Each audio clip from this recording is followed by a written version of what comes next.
Hello, Anne. My name's Gary. Hi. Nice to meet you. We're going to run through an assessment process with you today. We kind of had your referral from your GP. So, what we're going to do is we're going to start with, I'm going to breathalyse you, and we will do your urine drugs test after we've done the assessment. Okay. This is just for our benefit, just to kind of give us a baseline where you are at the moment, and then we'll go through the assessment pack. So we're going to start with breathalyzer. Are you okay to do this? Yeah, fine. So it's a nice steady blow where you just literally take a kind of deep breath, and then you just blow firm but not too fast, if you understand what I mean. Okay. Yeah, and thin end in your mouth. That's it. Keep going, keep going. Keep going, keep going. Yay! Oh, Yeah. it's a bit high. Is it? I think so. Don't worry about that.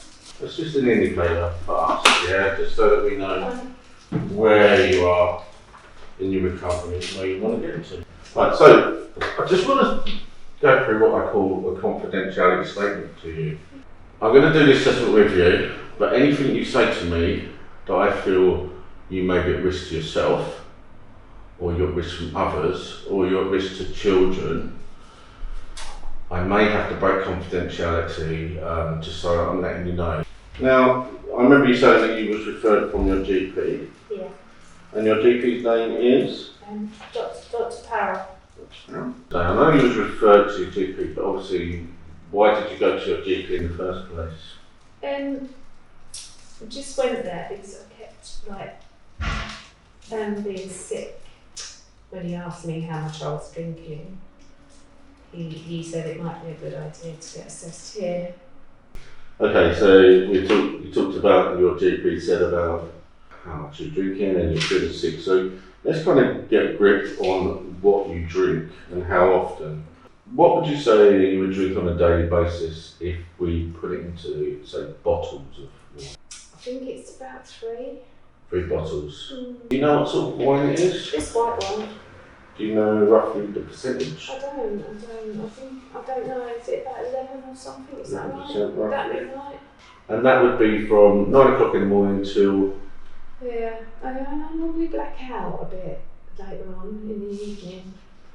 So when you wake up in the morning, they're classed as alcohol withdrawals, but they come in the forms of shakes, Yeah, sweats. Yeah, my hands are a bit trembly in the morning, and that's why my husband brings me Tony brings me some wine in the morning, some lemonade, because that just makes it a little bit weaker, and then that seems to make the shaking stop.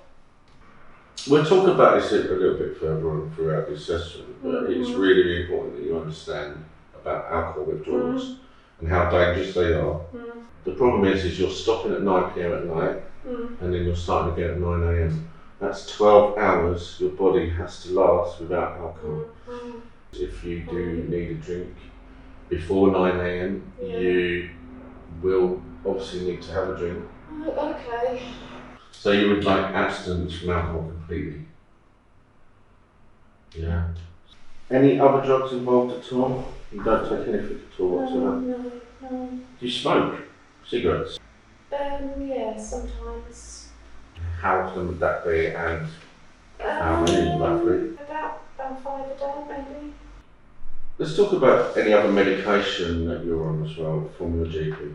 I'm on sertraline. Do you know the dosage? No, I don't. Because there is obviously with sertraline as well, there could be adverse effects with alcohol. So when you mix alcohol with sertraline, it could be affecting you in a different way. So I'm going to take you to the toilet to do a urine drug screen. Just to give us an indication of if you are on any drugs or whatever's in your system. Yeah. So as expected, negative for everything. That's fantastic. So we now to look at what we're going to do for you with your alcohol use. Some kind of harm minimisation techniques that you need to do. And I like the fact that he brings you your first drink in the morning with some lemonade in, which is fantastic. But we need to just make sure that he's giving you the alcohol at the right time as well. So if you're feeling sweaty, you wake up at 5 in the morning and you're feeling sweaty, you're feeling shaky, you need to make him aware that you might need a drink then. Yeah. Be it, even if it's just a little drink, just to kind of take away that feeling. Drink plenty of water. Yeah, because you're going to find that drinking alcohol is going to make you a lot more dehydrated than normal. Alcohol's a diuretic, which means you're not getting any water into your body. It's literally just putting the fluid in, it takes the alcohol out of the fluid, and then you urinate the rest of the fluid out of your body. So your body becomes more dehydrated drinking alcohol than it does. Have an alcoholic drink, have a big glass of water. Have an alcoholic drink, have a big glass of water. Have some small food. It's all processed. Do you feel that you suffer from any mental health? The doctor says I'm depressed. Depression. That's why I'm drinking. Well, I used to work, but then Tony didn't quite like the people that I was working with really, so I stopped working. But I got bored. I got bored at home. Do you ever feel suicidal? Well, sometimes, I think, is it really all worth it, but I wouldn't do anything, no. But then I've got my children and my grandchildren, and they come round, and then everything's not as bad. So, have you ever tried committing suicide? No. Ever self-harmed? No, I don't think so. No?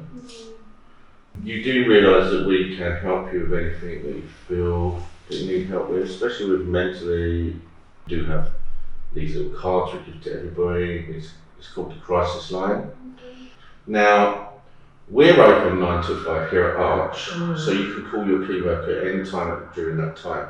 But if you feel that it's out of those hours, like the 9 to 5 hours, say it might be 2 in the morning, keep that card on there, use that card, call those numbers. So, bloodborne viruses, we call them BBVs. These are viruses that are transmitted from person to person in the blood. No, I wouldn't have any of those. They can be transmitted through sharing drug paraphernalia, toothbrushes, razors, No, I wouldn't have any of those. and unprotected sexual intercourse. No, Yeah. We do testing for Hep B, Hep C, and HIV. And further to this, we also offer a vaccination against Hep B. No, I wouldn't have any of those anyway. No, I wouldn't. No? Driving, do you drive a motor vehicle? I've got a licence, I don't drive. Just Tony gives me lifts everywhere. I'll be honest with you, at the moment, because you're currently alcohol dependent, it'd probably be best that you don't drive anyway. I'm going to do what's called the tops. This is going to give a snapshot of you over the last 4 weeks. Right. So this next question, I've kind of been listening throughout the last sort of 20 minutes of you doing this assessment. And I want you to kind of think about your answer, because there's a few elements that you've thrown in whilst I've been talking to you. Like you said, for instance, that Tony is a supportive person in your life, but there's areas or times when he becomes cross.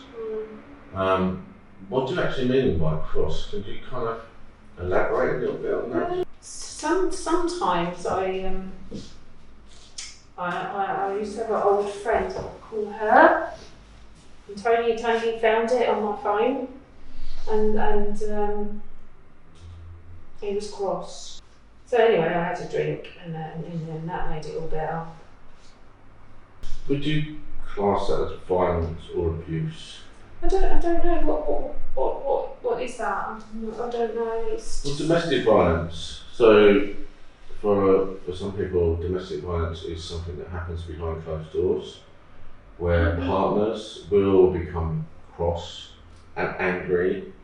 Sometimes they will also control. And it sounds to me, when we're going through the assessment with you, that Tony has a lot of control over you. And when you put it like that, then yeah. But we are here to help. Okay. Yeah. I wouldn't want to push you too much at the moment, And maybe I could ask one of my team members to come and talk to you, and they know where to point you in the right direction if you would like the help. I'm going to go and see my safeguarding lead now about all the stuff we've discussed, about Tony and what's going on for you. Yeah. Won't take too long, but it's really important that you get out there and speak to her name's Jane. I'm going to go and get her now. Alright then. And bring her back to speak to you. Is that okay? Yeah, that's great. Okay, and yeah, Jane's just come to me. She's finished now talking to you. How did that go? It went very well. I was surprised. Yeah. Thank you. It was really good. Yeah, I'm glad I came along today now. I know there's support, if I need it, and thank you for your alcohol advice. That was really good, and I'm looking forward to kind of getting started really. Hopefully I can get myself back on track. Definitely. Thank you. And that's, what you got to remember is you've made probably the biggest step coming here today. It's quite scary. Very, very scary. It's going to be one of those, now you've completed that, you're going to feel a lot more at ease. Yeah. The next step will be that we get you a key worker who can work with you. And your key worker will be a fantastic port of call who will direct you in sort of areas and help you, obviously, first of all, to become abstinent, and then, as I said, get you into work. But please use our groups that we've got here at Bob. Yeah. I'm going to try and get one in. Yeah, they're really, really good. Yeah. And I think you'll love it as well. Yeah, sure I will. Thank you. Yeah. No worries. Thank you.